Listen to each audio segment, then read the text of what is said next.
Welcome to this forum about Tunisia's natural resources and climate change. We will be presenting a conference entitled, The Temporal and Spatial Evolution of Atmospheric Pollutants in Tunisia, using the Sentinel 5P satellite data.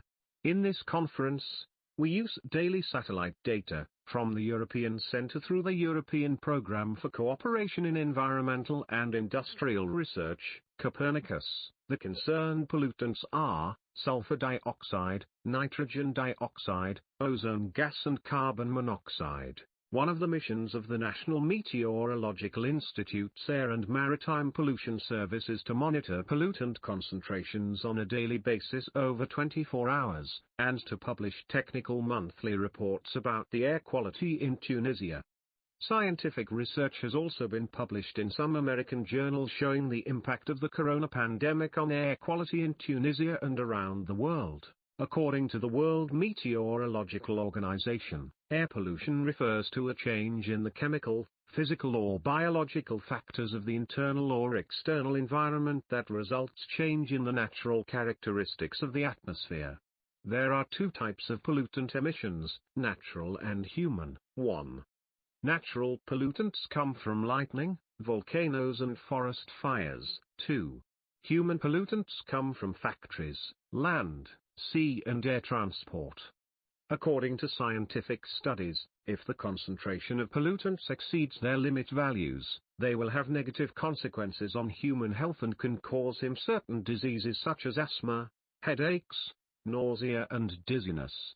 These maps show the spatial evolution of sulfur dioxide for the month of May, over the period 2019 to 2023.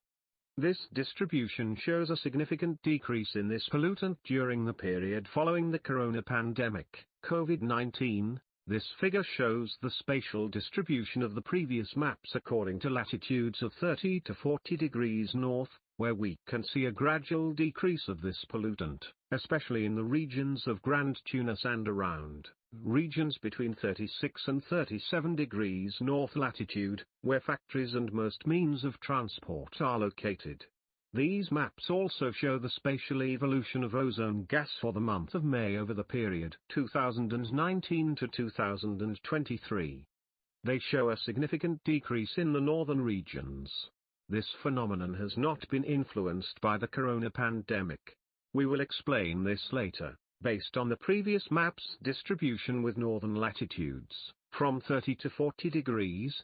This graph shows a decrease of the ozone concentration in north of Tunisia, between 36 and 37 degrees north latitude, compared to other regions. This is due to several natural factors, in particular, the involvement of solar radiation and other natural factors such as lightning, thunderstorms or forest fires, which cause high air temperatures to emerge in neighboring areas. This causes oxygen atoms to split, and ozone gas will be formed when the oxygen atom collides with the oxygen part. These graphs show the correlation between meteorological factors and the concentration of sulfur dioxide in May 2023. A high concentration of this pollutant coincides with 1. A decrease in horizontal and vertical wind speed, 2. A high relative humidity, 3. And a drop of the air temperature. These results appear at latitudes of 36 to 37 degrees north. This graph shows the temporal evolution of sulfur dioxide for the month of May during the years 2021. 2022 and 2023, when the maximum concentration of this pollutant occurs during the summer season. Finally, this graph shows the temporal evolution of ozone gas for the same period, i.e. during the month of May for the years 2021, 2022 and 2023, where the maximum concentration appears during the summer season.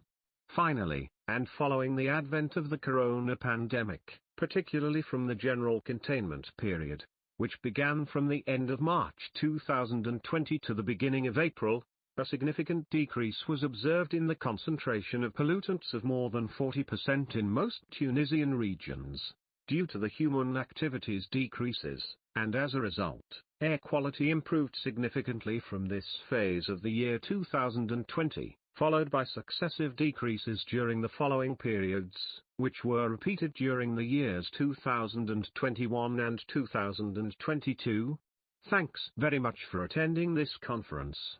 The electronic digital was used to translate this conference.